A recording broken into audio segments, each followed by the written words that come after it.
Quel plaisir de vous retrouver aujourd'hui pour évoquer un match de prestige exceptionnel entre le PSG et l'AC Milan. Incroyable, cette affiche fait rêver. L'AC Milan, un des plus grands clubs de l'histoire du football européen bien sûr, cette Ligue des Champions. C'est littéralement le deuxième club le plus titré après le Real Madrid et qui va se déplacer au Parc des Princes chez notre bon vieux PSG. Alors, est-ce que le PSG peut le faire les amis? N'hésitez pas dès maintenant à balancer votre pronostic. En tout cas, dans cette vidéo, vraiment, on pesera le pour et le contre, hein, comme d'habitude. Est-ce que le PSG peut le faire? Est-ce que le PSG peut s'inquiéter? Les forces et les faiblesses, comme d'habitude. Donc installez-vous bien et c'est parti. Allez, je suis tellement hype, je bégaye tellement je suis hype, les gars, parce que ça, c'est un match incroyable. Avant de commencer, merci à toutes les personnes comme d'habitude qui penseront au like, incroyablement important pour aider la chaîne. Vous connaissez la chanson, merci infiniment, c'est un tout petit geste, mais ça aide énormément, donc merci à vous. En tout cas, voilà, le PSG et Milan se sont déjà affrontés en Ligue des Champions 4 fois. 4 fois, bon, ça c'est pas bien fini pour le PSG. En tout cas, pendant la saison 2000-2001, voilà, en poule de Ligue des Champions, bon bah littéralement, il y a deux matchs nuls, 1-1, 1-1. D'ailleurs, le match nul, bon, je pense qu'il n'est pas si logique pour ce match-là, on va évidemment l'évoquer. Et évidemment, vous savez, un très très grand moment de l'histoire du PSG en 94-95, quand le PSG était en demi-finale. Bon, malheureusement, le Milan de l'époque était beaucoup trop fort et le PSG a perdu littéralement 3-0 sur la double confrontation. Mais c'était le meilleur résultat du PSG avant, vous savez, la finale fait lors du Final 8. Mais voilà, donc grosso modo, le PSG, oui, n'a jamais battu Milan, en tout cas en compétition officielle. Le PSG n'a jamais battu Milan en Ligue des Champions. Donc, c'est vrai, comme ça peut faire un peu peur, mais on va évoquer ce match-là. Et voilà, en tout cas, Milan et le PSG c'est un groupe très très serré, hein, ce magnifique groupe de la mort, le groupe F, même si ça a nuancé, mais voilà. 4-3-2-1, voilà littéralement le classement. Et le PSG qui s'est fait tailler, honnêtement, qui s'est fait un petit peu taper très très salement, malheureusement, contre Newcastle. Oui, pour ceux qui me découvriraient, je suis supporter du PSG, mais on va essayer de dire le maximum de choses également sur Milan. L'objectivité avant tout, hein, bien évidemment. Et Milan, c'est assez drôle, hein, mais comme vous le voyez, alors attendez, je vais essayer de zoomer un tout petit peu. Comme vous le voyez, Milan, qui a littéralement marqué aucun but, mais qui en a pris aucun, et donc ça fait deux clean sheets, deux matchs nuls sans marquer de but, donc bon, c'est assez drôle. Je pense qu'on va d'abord commencer à évoquer Milan.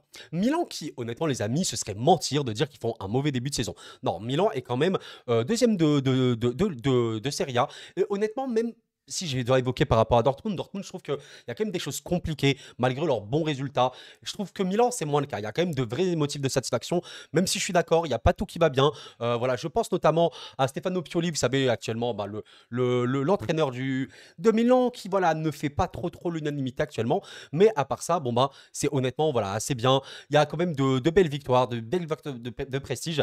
Mais en Ligue des Champions, tu as voilà, 2-0-0. Même si on ne va pas se mentir, ce match-là contre Newcastle, honnêtement, contre le fameux nouveau château.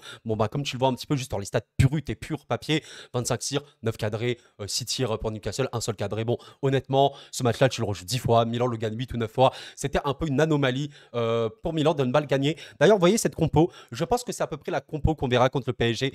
Mais voilà, honnêtement, je vais parler du match le plus récent de Milan qui était contre la Juve. Alors, il y a quand même quelques petites choses à dire sur ce match-là. Les choses à dire par rapport à ce match que Milan perd. Bon, déjà, comme vous voyez, il y a Thiago qui prend littéralement un carton rouge au bout de 40 minutes. Donc, évidemment, la physionomie du match est changée. Mais il y a aussi une vérité.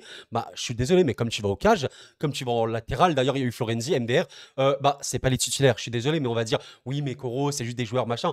Mais les gars, si c'est les joueurs en question, si c'est Maignan et Hernandez, Théo Hernandez qui était sur le banc, enfin qui était suspendu, les gars, c'est énorme. C'est comme si au PSG, demain, tu enlèves, je sais pas, Mbappé et tu enlèves, je sais pas, un milieu très important, genre Ugarte ou quoi. C'est plus les mêmes équipes, vraiment pas. Et donc, honnêtement, il y avait honnêtement un Milan quand même, on va dire nerfé, on va pas se mentir, un Milan qui était un peu moins là de par l'absence de leurs très grands joueurs, mais ça n'empêche qu'ils ont fait une performance assez correcte jusqu'à l'exclusion de Thio. Donc en fait, pour moi, ce match-là, il n'est pas trop à analyser en mode MDR, Milan a perdu contre la Juve, une Juve qui n'était pas forcément folle, donc ça veut dire que Milan est nul. Non, les amis, vraiment, vraiment pas. En plus, je pense sincèrement que Pioli, qu'on l'évoquait tout à l'heure, fume un petit peu ce match-là, de par ses changements, de par la compo, etc. Je pense que c'est une équipe mentalement qui pourrait être mieux. Je trouve que mentalement, Milan, c'est un petit peu paradoxal, on va dire, parce que c'est une équipe qui a un point européen que le PSG n'a pas. Enfin, les amis, Milan, c'est ça. En Europe, le PSG, c'est ça. Même si je suis supporter du PSG, les gars, c'est une vérité. Milan, c'est un mastodonte. Hein. C'est un monstre. Mais malgré ça, je trouve qu'il y a peut-être un petit manque d'expérience au niveau surtout de la mentalité. Il y a quand même des joueurs d'expérience. Hein. Je dis pas, mais Giroud notamment, on le connaît tous. Mais parfois, ça peut être un peu léger. On est en mode, ah, c'est d'une situation compliquée, ça peut être un peu plus dur de se relever. Et honnêtement, Milan, on va quand même montrer un match où ils peuvent le gagner assez bien. Bon, je sais pas que le match contre le Genoa, si c'est un bon exemple, parce qu'il y a également eu un carton rouge. En plus, bon, le fameux Giroud, Giroud, je suis mort. Giroud gardien. Mais en vérité, ce que je pense, c'est qu'on va directement partir sur ce match-là où ils ont fait un match nul contre Newcastle qu'ils auraient vraiment dû gagner. Je pense qu'on aura globalement ce genre de compo contre le PSG avec évidemment Maignan et Hernandez qui vont revenir. Avec Léao, comme vous le savez, sûrement le meilleur joueur de Milan. Mais il y a tellement de très très bons joueurs. Enfin, pour moi, Léao, c'est très très très très fort. Loftus-Cheek qui est arrivé, c'est honnêtement satisfaisant. Krunic, c'est vraiment bon. Je pense que Tomori, c'est honnêtement vraiment satisfaisant en termes de défenseur. Mais Maignan, c'est très très très fort. Hernandez, c'est super super fort. Ça, c'est vraiment des joueurs de classe mondiale. Hein. C'est vraiment ce qu'on appelle ça.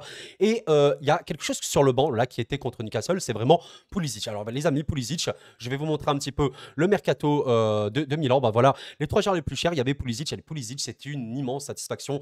Sincèrement, c'est un joueur qui est plutôt ailier, mais qui peut être un peu polyvalent. Et c'est une grosse satisfaction pour Milan. Ça fait que Milan, en fait, c'est une des équipes en Europe qui prend le mieux ce qu'on appelle le grand espace. Dans la profondeur, c'est vraiment ultra fort. C'est-à-dire que quand il y aura de la profondeur, quand il y aura des espaces à exploiter, bah, je suis désolé, quand tu as des Chukwueze, quand tu as des Pulisic, quand tu as des Leao, notamment sur les côtés, et tu as potentiellement Calabria ou Hernandez surtout, les amis, c'est monstrueux. Vraiment, j'insiste, la capacité de Milan à se projeter, c'est énorme, c'est énormissime. Il faut vraiment s'en rendre compte. Ça rigole pas du tout. C'est vraiment pas une équipe amatrice dans ce niveau-là. Et en vérité, ça va vraiment être une des clés du match pour Milan pour battre le PSG. Parce que oui, Milan, réellement, de par leur classement actuel où ils sont troisième, ils vont vraiment se battre pour battre le PSG. Hein. Réellement, ils vont pas aller au Parc des Princes pour chômer. Et vraiment, je pense que le danger viendra des ailes, absolument. Alors, j'aimerais venir sur quelque chose d'assez intéressant.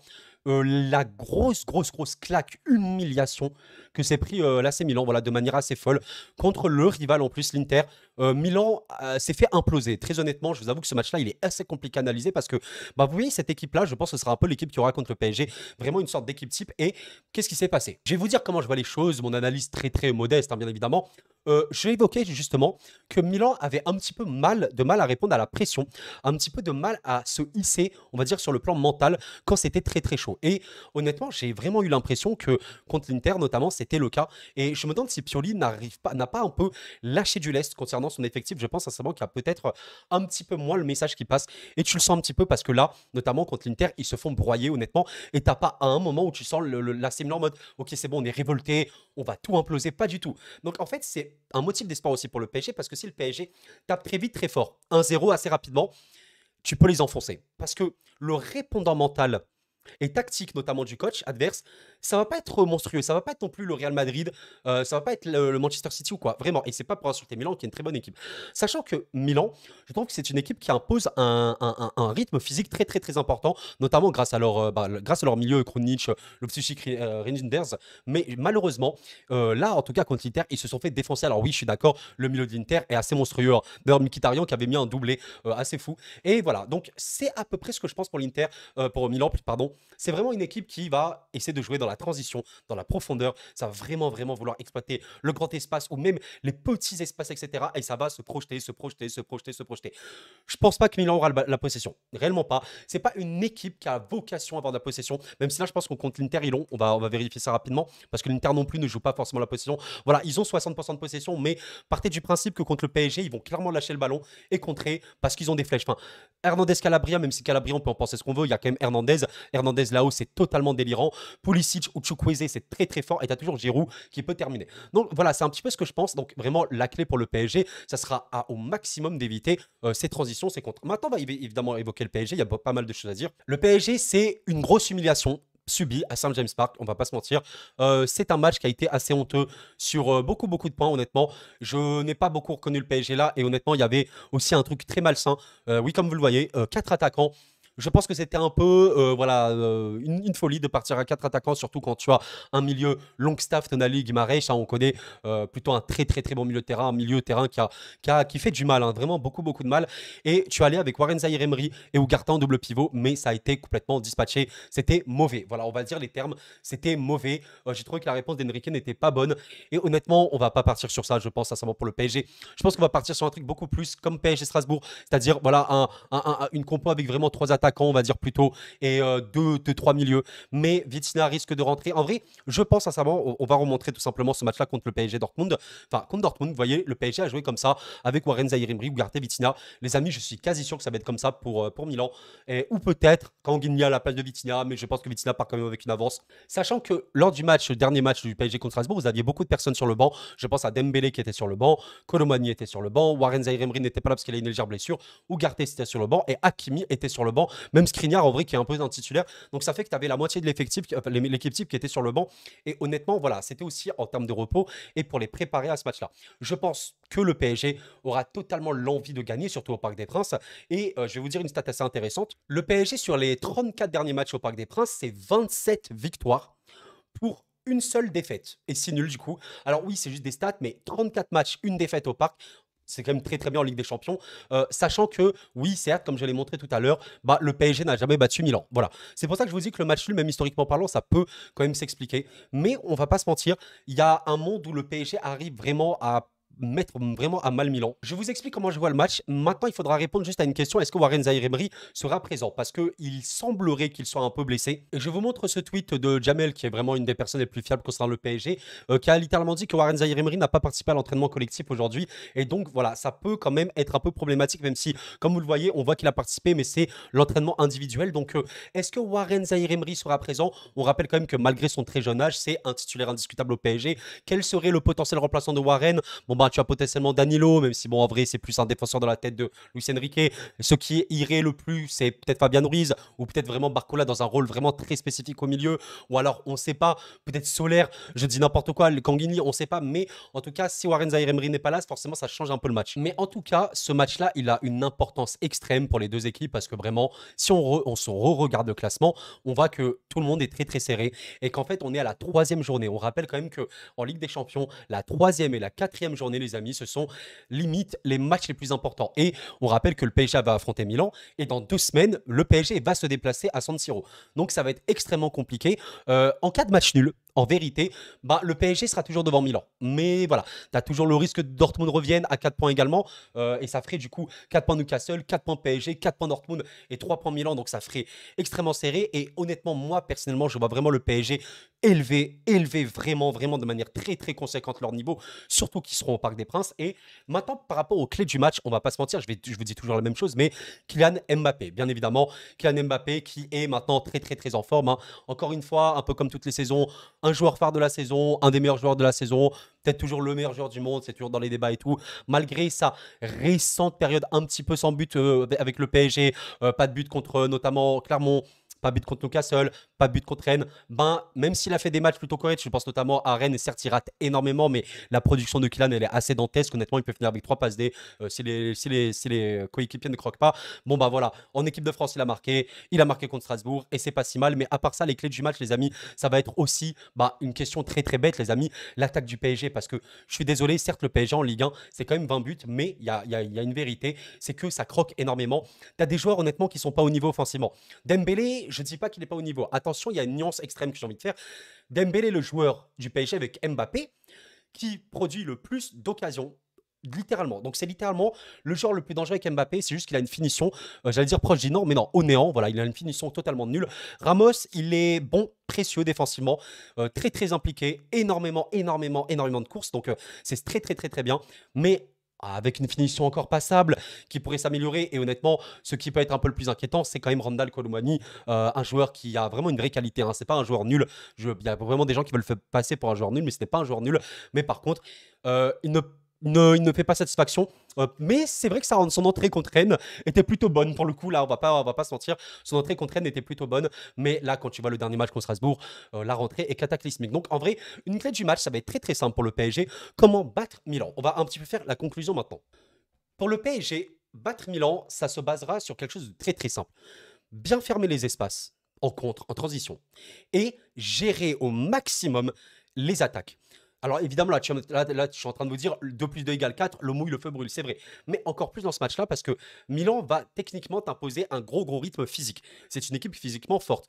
Même si, comme je vous l'ai dit, Milan, ça peut avoir quelques lacunes mentales, même expérience. C'est pas une équipe qui a 30 ans de moyenne d'âge et tout. Alors oui, le PSG, non, pas, c'est vrai, pas non plus, mais au PSG, il y a beaucoup plus d'internationaux. Il y a aussi un coach extrêmement expérimenté, Luis Enrique, qui a montré et qui a performé dans à peu près n'importe quelle équipe où il a été.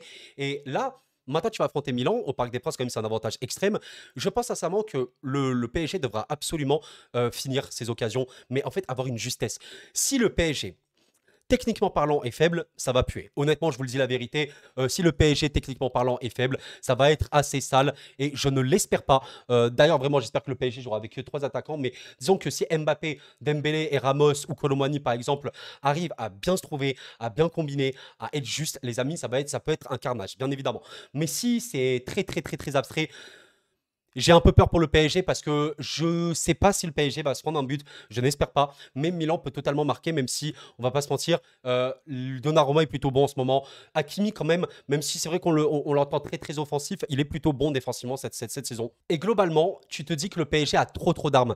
C'est vrai que j'évoquais les offensifs, mais Hakimi, d'ailleurs, est un des meilleurs joueurs de cette saison, hein. Au-delà de son poste, il est extrêmement polyvalent. D'ailleurs, il arrive très souvent à rentrer un petit peu, vous savez, dans ce rôle de milieu droit ou un peu plus dans l'axe pour servir les attaquants notamment. Et donc, ça le rend très précieux. Je pense qu'on devrait avoir un match d'Ougarté assez important côté PSG pour éviter tout contre de Milan. C'est-à-dire que si Ougarté, il peut te choper un ballon sur Pulisic, il peut te choper un ballon sur, je sais pas, Hernandez ou quoi, et ben ça peut totalement peser dans le match-là. Après, évidemment, il y a Lucas Hernandez, on connaît Lucas Conteo, bon, c'est assez drôle. Je sais, c'est un peu le match dans le match, mais bon, ils vont même pas se croiser normalement vu qu'ils jouent un peu à l'opposé du terrain.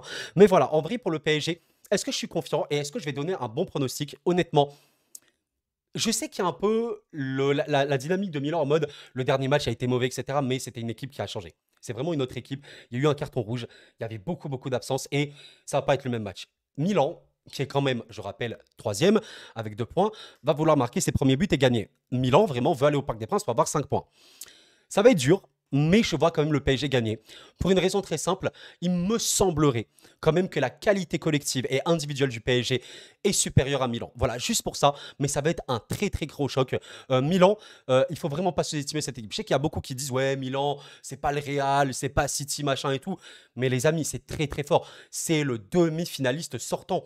On rappelle. Et sincèrement, le PSG devra absolument compter sur beaucoup de qualité technique. Parce que si tu n'arrives pas, par rapport à la pression physique, ça va t'apporter, ça va être compliqué. Évidemment, je considère que le PSG devra apporter un très gros contre-pressing. Sinon, les pertes de balles peuvent être très dangereuses. Et à part des arrêts monstrueux de Donnarumma, ce qui risque d'arriver, bah, ça va être très chaud. Après, on espère vraiment que la défense centrale, Marquinhos Skriniar, je sais pas, ou peut-être Marquinhos Lucas. En vrai, j'espère voir Marquinhos Lucas, honnêtement. J'espère que ça va tenir. J'espère vraiment que Marquinhos va pas faire une Newcastle. Et à part ça, voilà, je vais quand même dire, même si je suis supporter du PSG, je pense au fond de moi, même si je suis une autre, que le PSG peut gagner, bien sûr. Et je pense qu'ils vont gagner. Ils sont au parc. Ils ont de la qualité individuelle très forte. Collectivement, ils sont quand même supérieurs. Je les vois ultra impliqués et il faut laver l'affront qui s'est passé contre Newcastle. Voilà. Bref, en tout cas, les amis, merci d'avoir suivi cette vidéo. Pensez au like, à l'abonnement comme d'habitude. On se retrouvera d'ailleurs en live pour commenter ce match. Waouh, j'ai tellement hâte, c'est vraiment un match de prestige. Vraiment, les amis, la Ligue des Champions, c'est ça. C'est le prestige. Donc, j'ai un message à vous faire passer. Que vous soyez supporter de Milan, du PSG ou de n'importe qui, il faut savourer ce genre de match parce que c'est quand même rare. C'est rare. C'est rarissime, oui, quand même, parce qu'il n'y a eu que deux allers-retours PSG-Milan dans l'histoire en Ligue des Champions. Et vraiment, je vais savourer ce match-là. Évidemment, j'espère qu'on gagne. Le match nul peut être potentiellement faisable, mais vraiment, la qualité du PSG, elle est trop importante et on aimerait vraiment enfin avoir des attaquants au PSG qui te plantent des buts. Enfin oui, le PSG a mis 20 buts en Ligue 1 cette saison, mais ils auraient pu en mettre 30 et c'est pas une vanne. Il y a trop de qualité en attaque et j'ai évoqué les titulaires, mais sur le banc, tu as potentiellement du Kanginli, tu as du Barcola et honnêtement, pourquoi pas Barcola le voir titulaire, mais je pense que Dembélé va partir avec un tour d'avance, donc est-ce que Dembélé va marquer son premier but? Je l'espère. Est-ce que Ramos ou Colomani vont faire un top match? J'espère. Il faudra une équipe impliquée à 100%. Pas de déconcentration, être extrêmement bon à la paire de balles, beaucoup de contre-pressing et avoir une efficacité, surtout techniquement parlant, importante face à ce Milan-là, parce que si tu n'es pas techniquement bon, tu vas te faire fumer. Et c'est ça le problème. On espère les amis, on espère. En tout cas, merci d'avoir suivi la vidéo. Pensez au like comme d'habitude. C'était Koro et la paix sur